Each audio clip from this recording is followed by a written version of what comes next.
Welcome to Moments with Marianne. Allow me to interrupt your train of thought with something that may be one of the most interesting things you hear today.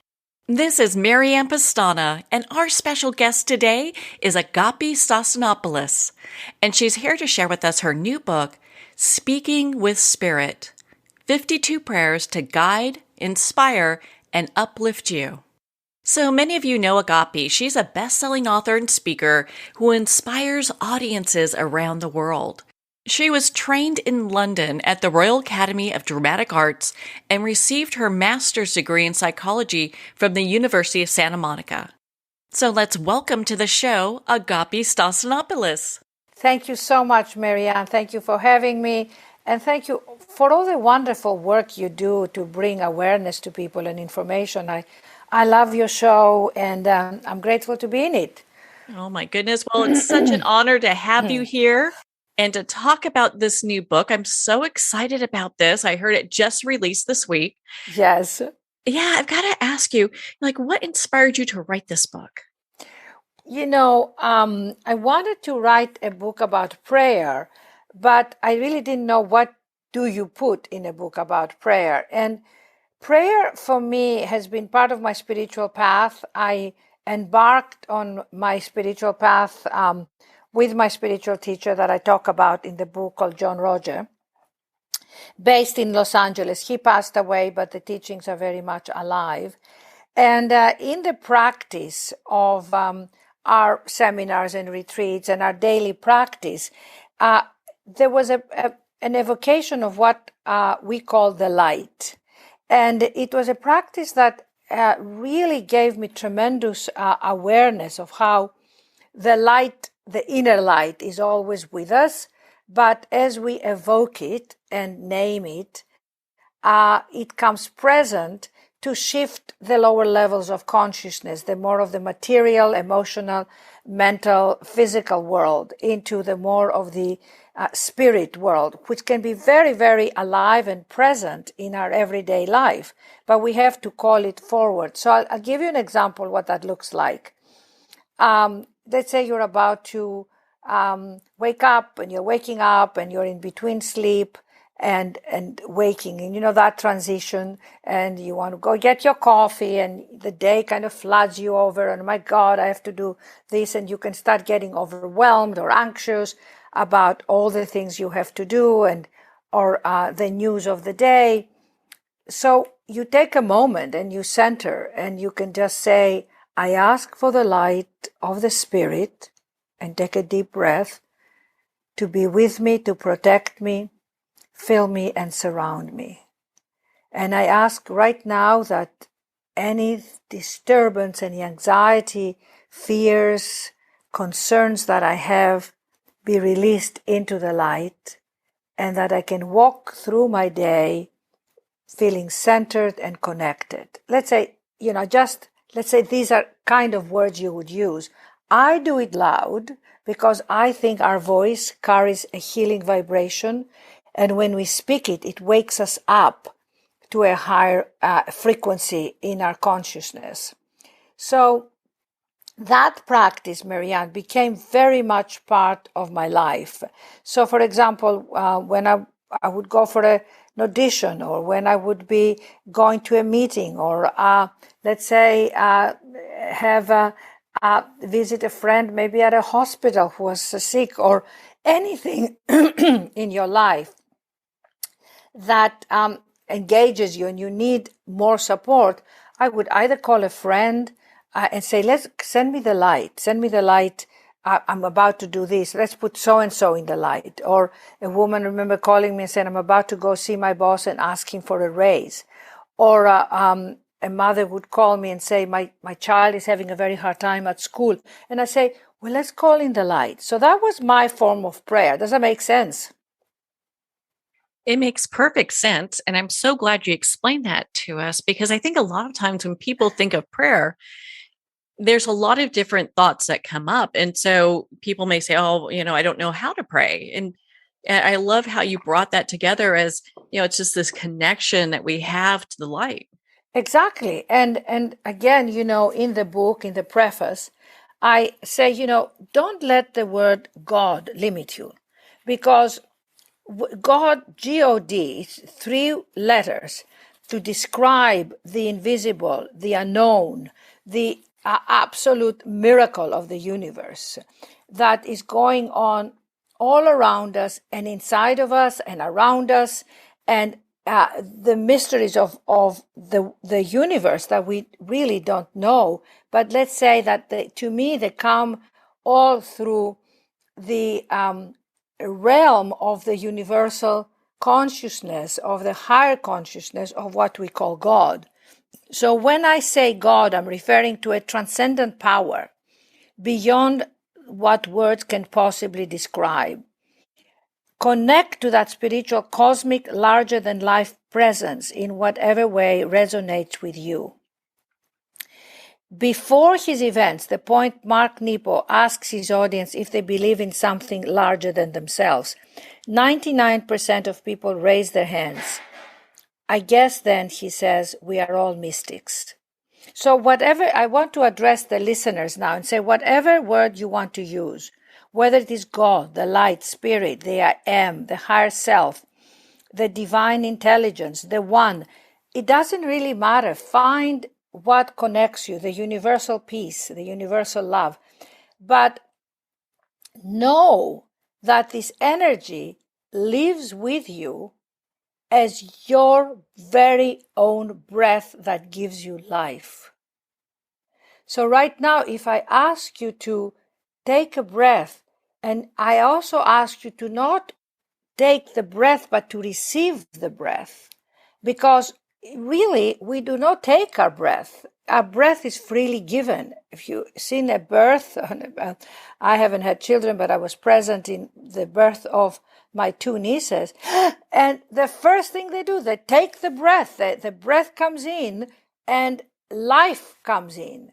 And I saw both my parents pass, my father and my mother. My father was in Greece, and 3.5 months later, my mother passed in Los Angeles. I was there for both their passing, the dying, and the last thing is they take and they're gone.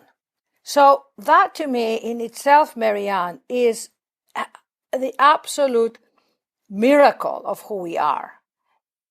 Beyond that, what happens is we then have our personalities and our stories and our histories and the way we operate and our doings and our wantings and our lives that consist of so many emotions and thoughts and disappointments, the gamut, right? And then, as you said, you're taking care of your aunt. We take care of people who are older than us. Then we have all the relationships issues we go through, the financial issues, and we have the planetary issues that we are all inundated about every day. So to find that heart, that connection, and I say the heart because when you are anchored in your heart, it is vulnerable, it is it's the love that you feel in your heart. And right now, if I ask you to think of a person that awakens your love, and I really hope that that person who awakens your love could also include you, because your children might awaken your love, or your parents, or your best friend, or it could be your husband or your wife. But in the course of our lives, we forget to include ourselves. We forget that the greatest love of all is to learn to open up your heart to yourself. And to me, ultimately, prayer is an opening of your heart to yourself, to your vulnerable human self, and connecting it to your high self, to your wisdom, to your soul. Our souls, connected to our breath, to our heartbeat, are present right now. However, we do not feel them, touch them, see them. Therefore, it's very easy to lose our focus, and lose our focus by constantly focusing on this material world. So whatever practice you have, okay, you might be meditating, you might be walking in nature, you might be doing yoga, you might be praying, you might go to a temple or a church, or you might be in a singing choir, or what is your practice that awakens you to the deeper, kinder, more tender spiritual aspect of you? That is my question to you. I embraced prayer because I found, as I mentioned at the beginning of our talk, that in the evocation of the moment, not waiting on my Sunday best, at special occasions, like when you're on a flight and there is turbulence and you say, "Oh my God, please help me land," or when you hear, news that are upsetting you. We wait to talk to God or to ask for help on our crisis. And I encourage you to bring God, and again, I use the word, but translate it the way you would like to, because God is a loaded word. Access it the way you want to. You have a direct access. And I say, it is the in Wi-Fi. You are like a vibration, a channel. Learn to tune it in. And through the prayer, and the prayer could be from one word to a page or 2 pages, or you can write it down. I mean, my prayers are long and they go into depth, and I will read you one of them afterwards, because I feel words have power. Take a pen and keep a journal by your side with your name on it. I have a journal called Agapi's Prayers, and write down anything. But as adults, we start to feel silly and self-conscious. Oh, people say to me, "I don't know who to pray to." Marianne, do you hear that from people? I hear that a lot, and I think people really get hung up on what prayer means. Like Exactly. they don't understand, like it's like a dialogue, but I love how you talk about it in your book. I wanted to make it so accessible. When you're a child, if you tell a child, let's pray, and they start to say anything to God. "Oh God, please bring me my toy. Please don't let my bigger brother take my toy." It doesn't matter. They just make it up. And children have this innocence and this connection to God, and it's so sweet.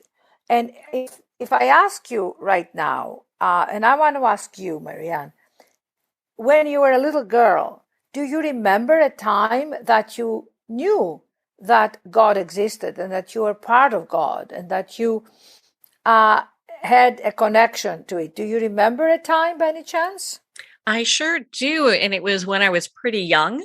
And it's interesting. I had this really powerful connection.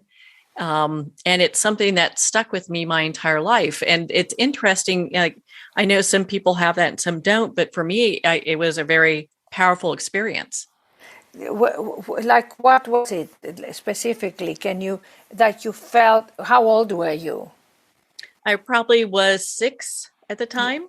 And you were, And yeah, I could just feel that I had that direct communication. It was a knowing, and it was very interesting how that came about. you mean through connecting with others, or you just knew it while you were doing? It was actually at night when I was praying, and it was just my direct connection with, the universe, spirit, Father, however people would like to identify, the God of our understanding. Oh, well, that's so beautiful. And if I ask everybody right now who is listening to, do you remember a time? And obviously, we can't hear from you, but please, I'm going to give out my email to people. Let me know in your email, Agapi at unbindingtheheart.com, the experience you had, because I'm collecting these experiences from people. And one man said to me, "I remember sitting on the port and watching in our hometown, watching the ships go in and out and feeling the breeze. And I remember wearing my father's anorak, and felt so protected. And I felt God then. That's, I felt the presence. So it doesn't matter what it was. I mean, I felt it at night because I was hurting a lot. My parents had separated and I was in a lot of pain emotionally. And I was 12. And I remember feeling this teen hand caressing me at night because I would ask for help. But again, you just know. You just know. And so what we want in our lives more than anything is connection. To go through your life feeling disconnected, lonely, separate. I have a poem that I really love. I might actually even read it now because I have really dealt with loneliness in my life. I'm an incredible extrovert. And so I'm a Greek extrovert. I love to gather with people and smooze and hug them and talk and party. And I'm a very vibrant human being. And that's why the pandemic for me was very, very hard and continues to be hard. And I wrote this book in my home in Los Angeles when the pandemic was happening. We were in lockdown. We couldn't see anybody. We couldn't interact with people. I couldn't go to the supermarket. You know the drill, right? We were all so protected. And I had to write this book.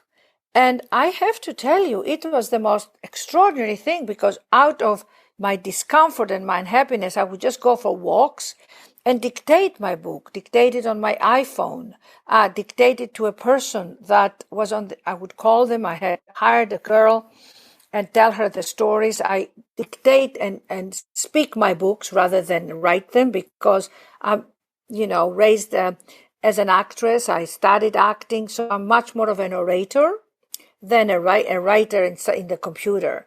And that's how my brain connects. And then I would print it and edit it. And these prayers were just given to me in a moment. I mean, I would just say, what about when you have a breakup? What about when you're broke? What about when you're feeling bereft? What about when you judging the hell out of your partner? There are like hundreds of subjects in the book, as resetting your balance, having the freedom to choose how you react, reframing failure to your advantage, finding the wisdom in your disappointment. You can kick the worry habit. Yes, when you shut others out, you shut yourself down. Breaking up, a divine opportunity to upgrade yourself. So there were so many, living with a sense of timelessness, on and on. I mean, there are 52 chapters, and in it you can find anything. But my loneliness was a kind of a disconnect from Agapi. You know what I mean? Well, I think that it's such a interesting thing because there's so many people that feel the same way. I mean, I feel it too. There's a lot of people out there that feel that huge disconnect. And I felt that you've got the prayers that talk about worry and talk about different things that can help people kind of realign themselves in that moment. Exactly. Like I remember I was one day in Greece overlooking the Mediterranean, the Aegean, with this incredible breeze, and it was kind of midday and the sun was shining, and I had a sense, just being in Greece like that I was coming home. And I wrote this poem. I want to read it to our readers, to our listeners. It's on page 108 of my book, and it's called, I used to be so lonely at my house, lonely when I got back to sleep, lonely when I was alone. When I was with people, I was never lonely. But when by myself, loneliness would hit my home. And then one day I heard a voice. Why don't you move in? I live alone too. You would like it here. Move in with me. I looked around and it was me talking to me. My house was empty. Wow, I said. I left that beautiful place a long time ago, going out looking for others to fill my home and left my house empty. Move in with me. You would like it here. You'll never have to pay rent. I'll never evict you. You'll be my honored guest. I know you. your likes, your dislikes, your little quintessential idiosyncrasies. I know you. I'll treat you nice and kind and give you lots of space. Move in, come. Move in with me. I looked into my eyes, my heart, and saw the love for me. I surrendered. I opened the door and moved into my empty house that I had left a long time ago.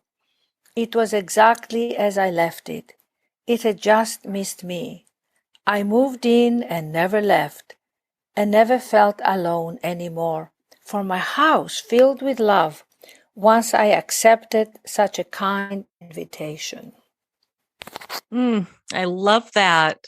Isn't that beautiful? It is. And, it really invites, people to really get connected with themselves because, during this time especially the time we're going through, we have ourselves to spend time with and to deal with and to decide if we're going to like or not like. But Exactly. It's really time to get in love with ourselves. Exactly. And first of all, you start, I think, here's the first key to really loving yourself. You have to forgive yourself for what you think you should be or feel or do or have. Because most of us have, and in my Wake Up to the Joy of You, my book before, I have a chapter I love. It's called Enough of Not Feeling Enough, And I think we all have this thing that we're not enough or that we are less and that we don't have a right to our feelings. And, we are feeling people. We get upset, we get sad, we get sorrowful, we get worried. All that's the gamut of the human self. So when I say move in with yourself, move in with all of it, and forgive all the parts that are feeling like that. And then out of the forgiveness of judging yourself, you can go and say, listen, I need to really be there for me and talk to you and talk to the higher self in you and talk to the soul in you and say, Spirit, what do you have to say to me? Write it down. Spirit says to me. And then I sometimes use two pens. One is to blue pen to say Spirit says to me and a red pen to say what Spirit's saying to me. And then people say to me, well, how do I know it's Spirit speaking? How do I trust it? And I say, practice, practice, practice. You will know. But don't you know? Marianne, our intuition guides us all the time, but we doubt it, we shut it down, and we second guess it. Yeah. And, and it's what I felt from your book is like, we know that so intuitively. It's something that, a lot of people talk about gut feelings. You get this like, inner guidance that says, yes, this is what you should be doing, or no, you shouldn't, Yes. And the shoulds, and the pressure, right? The pressure we put on ourselves. I used to do a workshop that I loved, and it was a workshop about the Greek archetypes, the 7 goddesses, because I wrote books about the Greek goddesses. And at every workshop, I had people write a love letter a thank you letter, not a love letter. Thank you for all you're doing for me. It was like a Dear Agapi letter, a Dear Marianne letter. And then we would take the letters and post them. And then like a week later, or 2 weeks later, people would receive a letter from themselves. Everybody cried. I bet they did because it's probably something they've never even done before or even considered. And gosh, what a great opportunity that is. Well, nobody teaches us at school or at college or at university or in life to really love and accept ourselves. You don't see that in the curriculum, right? And you don't see how do you connect with spirit. Then you have to go about your life rediscovering it for yourself. You have to go about your life saying, okay, and then people go into retreats and they go into seminars and they go into travel and looking for themselves. And you can sit in your living room on your couch, you can close your eyes and you can say, dear beloved, I don't really know where you are and if you exist. But this Greek girl Agapi told me that you do.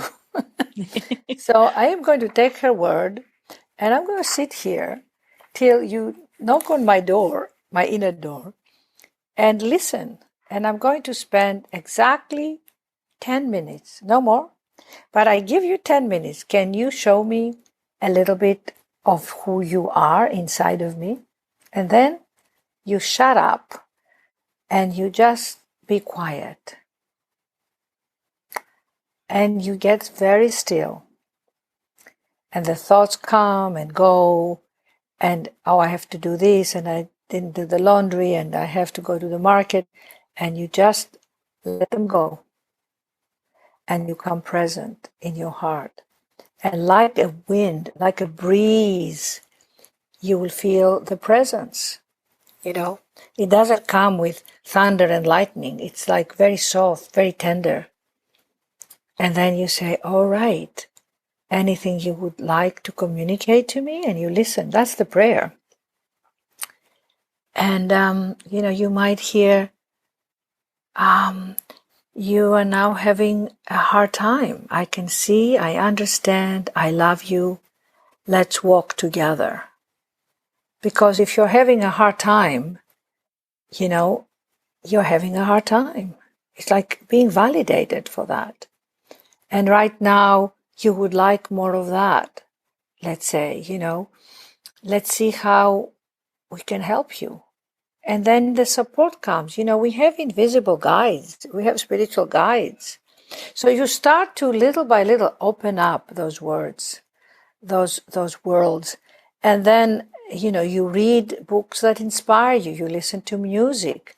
Listen to music that makes you dance and be happy. And then you go back to your forgiveness, and then you go back to how you feel. So, you know, it's a dance. You incorporate the different levels of you.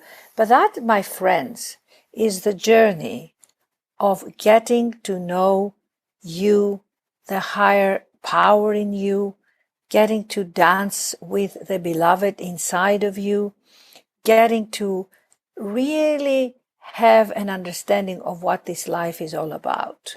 I read every night. I read Rumi, Hafiz, Kabir, the mystic poets, Walt Whitman, Thoreau. I mean, the masters, you know, Emerson, Shakespeare. I mean, you name it. William Blake. And they're just St. Augustine. Read the masters, their stories. And you get so inspired. You know, how people really, everybody walked the path, you know, Marianne? Yeah, there's so much to be gained by just listening to other people's stories and reading their stories. You know, I found it so empowering. One of the things you wrote in your book really struck a chord with me. And I really love this. You talk about how God is not a being, but instead a state of being that anyone can access. Exactly. And I love how you bring that together. I'd love for you to expand on that. Well, again, you know, God is not a big blur in the sky. It's really a state of consciousness, a higher consciousness that's available. And my spiritual teacher used to say, heaven is not a location, it's a vibration.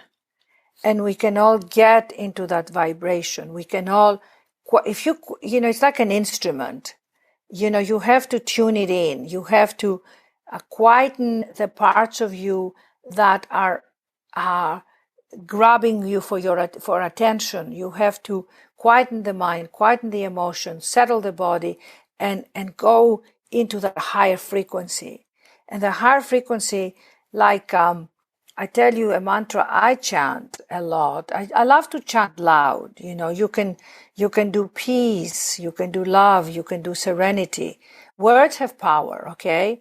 I do the mantra HU, HU. And if you ever go to a mountain top or somewhere higher that you're not in the hustle and the bustle of the city, and you go higher up, you will start to feel this higher vibration, you know, and it's like a humming. And I do the HU, HU, which in Sanskrit means God. And it goes like this.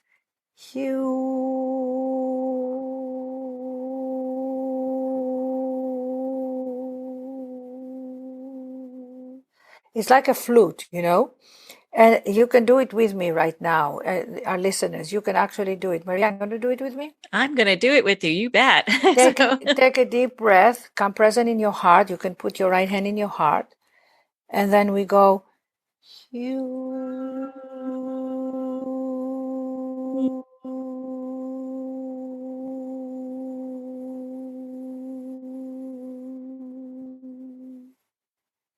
And you know where your third eye is between the two eyebrows, right? Mm-hmm. And you start to feel the gateway opening in your third eye. And you start to feel the light coming in. I actually do the practice 5 hues, 5 breaths, 5 hues, 5 breaths, 3 5 hues, 3 5 breaths. It's 15 minutes. And before you know it, you are lifted. Okay? I highly recommend that. I highly recommend it as a practice. You call in the light. You can call in loud. You can start chanting the hue.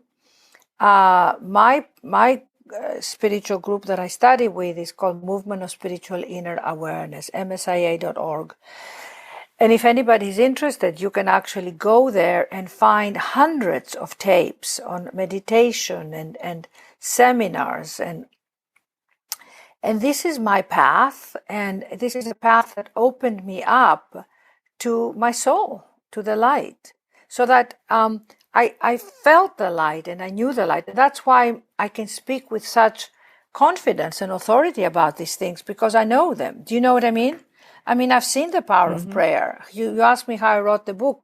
I remember my friend came and said to me, I've just finished my book. It's published. It was called, it was about health and how to find your optimum health. And she said, I hope it does well and people buy it. When you have a book, you want it to do well. And I said, well, let's pray about it. And we put our hands on the book and started to pray. And we asked for the light of God to come and fill the pages, charge the pages so that the book can go out and people can find it and as they need it, and that she won't have any pressure about it, And we felt this blessing that came, and that's exactly the moment. That was like 4 years later, exactly the moment that I felt I need to write a book about the power of prayer. Because, my friends, you can pray for others, they can pray for you. We are healers. We've got it. If you're breathing, you can pray. If you're praying, you can meditate. If you're meditating, you can assist someone else to be lifted. So when somebody starts to tell you that they're having a hard time or they are complaining about something, you just say, let us pray. Let us pray right now and bring in the higher consciousness. What is to me amazing is that it shifts your day, it shifts your energy. But if you disconnect from that and others, then you start to feel the insecurities, you start to feel paralyzed, you start to feel less than, you start to feel separate, and it's not fun, okay? So you can stop exactly where you are in the moment and pray and call forward the presence here and now. And it's astounding how the quality of your day can completely shift if you're willing to ask for whatever it is you want more of. And a wonderful woman wrote me this note, and she said, I don't ask, for God to give me, let's say, these things, like I want a better job. I ask God to give me the wisdom to know where to go for a better job, to give me the discernment to find the love that I want. So let's say if you want to cross the river and you don't see anything and you say, well, how am I going to cross this river? You can say, God, help me cross the river. Or you can say, God, help me see the abundance of opportunities that exist to cross the river. God, help me see how there is support around me to help me cross the river. So let's say you pray like that, and the next thing, somebody comes on a boat, says, you want to cross the river? Hop into my boat. You know? You can feel it shift the energy from one Exactly. viewpoint to another. It shifts Exactly. dramatically. Exactly. Show me. This is where I think we need to become uh, wise, and we need to become creative with our prayers. You know, if you're having disagreement with a friend, okay, and your friend did something that you didn't like, you can pout, you can say, "Oh, they're horrible, they're terrible." You can say, "God, help me find my balance, my peace. Help me have compassion for this person, and also know how I can take care of myself, protect myself, and help me not shut off my heart." My friends, if there is one message that I can pass on to you today with my wonderful, beautiful being, Marianne, who shares so much wisdom, is please don't ever shut off your heart to anyone or anything, or especially yourself. That hurts. Doing life with your heart closed is very painful. Open your heart constantly by compassion, by the tenderness that lives in you, and allow it to be present and to be really evoke it, and forgive it, forgive the judgment, so that your heart can be free. Once your heart is open, you'll feel the light, you'll feel the presence, and you will feel joy. You know, why not go around your life feeling joy? I asked a friend that works with my sister this morning, "How are you?" And he said, "Wonderful." And he's wearing his mask, he's being tested every week, he works at the office. He said, "Wonderful." And I said, "Wow, that's amazing. Why not be wonderful every day?" I love that. Yeah. Wake up and feel wonderful, because I mean, there are moments we wake up and, I've got a bad hair day going on and I'm not feeling too good, Or I got this terrible news, or you start to. I have this great prayer on page 61 that it's rekindle your enthusiasm, and it starts by saying, "Today is not just another day that piles on from yesterday. Today is a brand new day because I'm breathing, I'm alive, and I can tap into endless possibilities." And how grand is that? Just like the weather is never the same, things in nature are always changing, and everything is moving in the universe. I welcome this brand new day, and I ask that I may look at this day with brand new eyes, not assuming it will be like yesterday. And it goes on and on. But, again, you ask, help me release the fear. Help me find my strength. Help me find how valuable I am beyond my worries and my accomplishments. There are endless ways, and I encourage you, keep a journal, keep a pen by your side, and just let it pour out, because every heart has things that they want to be expressed, and the unexpressed must be expressed for us to feel a sense of freedom and joy and love and connection. If you're not expressing what's inside of you, you will feel bereft, you'll feel suffocated, you'll feel less than. And why not feel magnificent and wonderful like we are?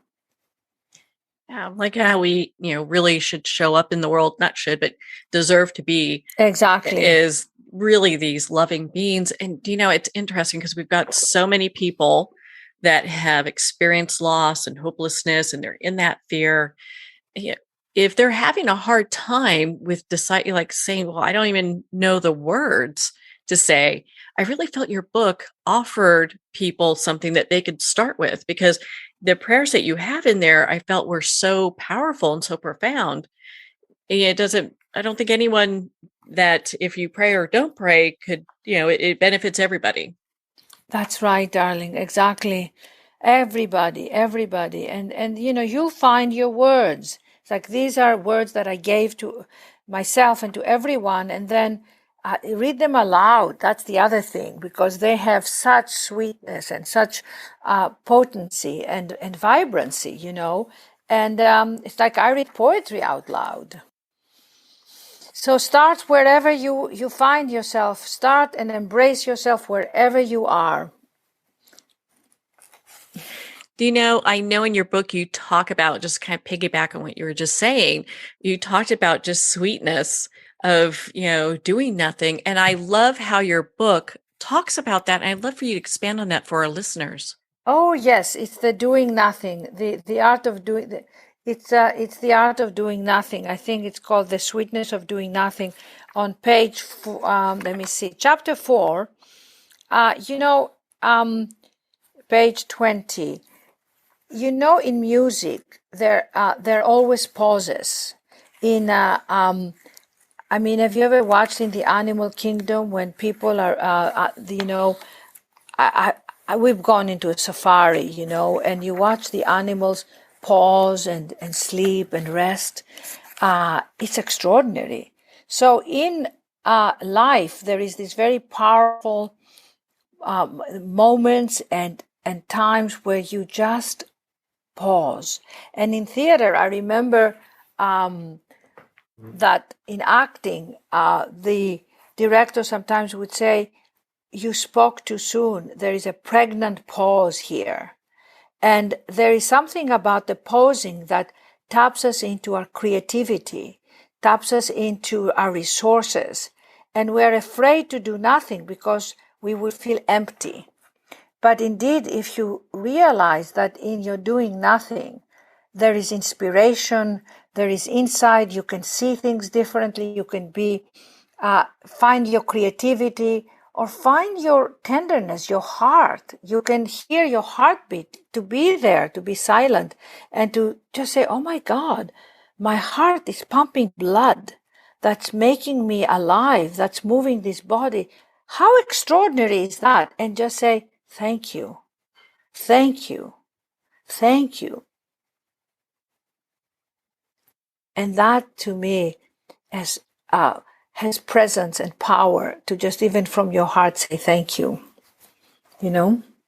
Yeah. I mean, and a lot of times we don't even consider that. We're not in that space. We're like, okay, this is probably a place where we can find gratitude for our lives. Exactly. And I say, here there's this beautiful phrase that I have, says, "I dream and I ask for the feeling of a lazy summer afternoon, lying in the grass, looking at the sky, seeing the clouds go by, listening to the birds, and wondering at the majesty of the trees who have been there before me and will be there long after I'm gone." Oh, and I ask myself, when was the last time I ever did that and felt the presence in the summer breeze, yielded to your touch? Why am I so consumed by constant doings and fixings in the management of my daily affairs? So much of that robs me of my joy and rest. I feel like I may miss this or that, or even more, that I will be forgotten and left behind if I do not catch up and participate in the human race. Help me believe that with the calm that comes with rest, I will arrive exactly where I need to be at the perfect time. So now I bring myself to you and I ask with all my heart, show me how to do nothing, how to be calm in the face of the hustle and the bustle of our world. Gift myself the grace of rest, knowing that the truth of who I am and the sweetness of my soul lies in that space of rest. Oh, I love that. Oh my That goodness, is that's just amazing. the sweetness of doing nothing, And again, I say, even as you and I were saying, this prayer, how to put the day to rest, one of my favorite prayers. When you go to sleep, my friends, disconnect from your day. Disconnect from your anxieties. Offer them. My niece always has these great sayings. She says, offer them to the divine and come present in your heart. And just say, I did the best I could with all that was on my plate. There were no catastrophes, no earthquakes, nothing that shook the earth except what happened in my mind. So now I let my mind rest and unravel and discard what didn't go my way. And I give myself permission to soften my heart and take in the good.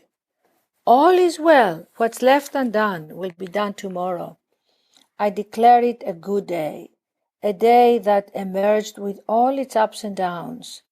For any parts of myself that feel the judgments, longings, frustrations, fears, worries about those I love, and all the indecisions of my life, I lay them down to rest. I offer them to the higher light in me. Whatever is stuck, hurt, or unfulfilled, let it be dissolved in the grace of the night. In my dreams, show me, guide me, and instruct me on everything I need solutions for, and help me open the channel to receptivity so that I may receive my wisdom, my soulfulness, and my power to create the life I want for me and those I love. Show me in my dreams that I'm not alone, that I'm always guided. Let me put the day to rest and sleep in perfect harmony. So be it.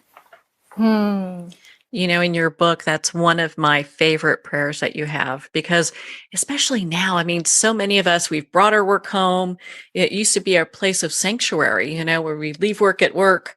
And so it seems like we're kind of, you know, constantly busy and not able to kind of put an end to the day. Yes, exactly. And end of the day, and an end to what we thought we didn't do right, and the judgments and the pressures, and then let the day wash away from you. So when you rest, you really rest, and waking up, there's nothing more wonderful than waking up and feeling rested. So I want to leave you with my parting words, which is, remember, you're never alone. But in order to know that, tap into your inner resource. Start practicing. Maybe a lot of you already do, but if you do, share it with others. I think the way to heal the world is to know that the spirit in us is alive and well, and we can all overcome anything if we access it and let our spirit embrace us. And I have my favorite phrase, which I put tattoo on my forehead, which is, God is my partner. God is my partner. That is, yeah, it really connects you personally. You know, you have this invested feeling in your heart when you say that. I really appreciate how you bring that forward. Thank you, sweetheart. Thank you so much, Marianne. Thank you. Mm-mm-mm. Well, I know in your book you talk about other forms that are possibly prayer. I mean, do you consider like meditation and mindfulness, and maybe even yoga, like a prayer?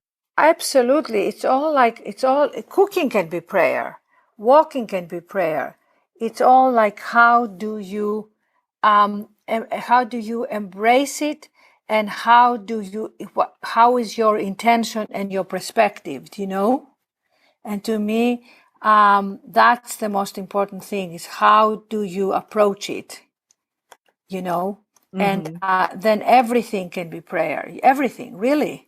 That's what I really wanted to show everyone, you know, that it's in your approach. Where do you see that people get stuck when it comes to prayer? I think they think they need to be perfect, and they feel, you know, who am I to pray to whom, you know? And then you feel self-conscious. Do you know what I mean? And I think that's where I think we fail, actually, you know, that we forget that we don't have to be perfect. We can just show up exactly how we are. How we need to. Well, Exactly. my goodness, Agapi, I mean, we could spend all day here. I just love your book. I love your work. Where can our listeners connect with you and be part of your community? Well, the book you can buy it anywhere that books are sold. That you can listen, you can get it on Audible, of course, or iTunes, on audio if you like audio. You can follow me on Instagram, Agapi Sees. Wake Up the Joy of You is my website, and you can go there and find lots of videos and inspirations, and YouTube. You can follow me there too. And of course, my email, you can send me an email. I can send you some of the guided meditations, and share with me after you've had the book in your hands. I so appreciate when people read those prayers in their social media, in Facebook, and tag me. I love hearing other people read the prayers. People have been sending me, reading the prayers, telling me their favorite prayer, Send me a picture of you and the book on Instagram if you have Instagram. And let's have this conversation going. We can help and inspire other people. That's what the book is about. Send it out with my love. And I hope you get your copy today as you're listening to this. Trust me, you would love it. You'll be inspired. And you will feel that you have found a gateway to a deeper part of yourself. And I also encourage people to get a copy for one of their friends or their mother or somebody who's struggling, and let people know that this is out. I wrote it out of my most vulnerable, heartfelt, soulful place to share it with all of you. We can definitely feel that. Well, Agapi, thank you so much for taking the time to be on the show with us here today. Thank you so much, Marianne. Thank you for everything that you do, and I look forward to continuing the conversation. It's been such an honor to spend this time with you, Agapi, and to talk about your new book, Speaking with Spirit, 52 Prayers to Guide, Inspire, and Uplift You. If you'd like to pick up a copy of Speaking in Spirit, it's available at Amazon, Barnes & Noble, and all indie retailers. And if you don't see it on the shelf, ask for them to order it. And of course, support our indie bookstores. If you'd like to connect with Agapi, you can at wakeuptothejoyofyou.com for more information. Well, we're at the end of our time today. I would like to thank everyone for tuning in. You've been listening to Moments with Marianne, where we make every moment count.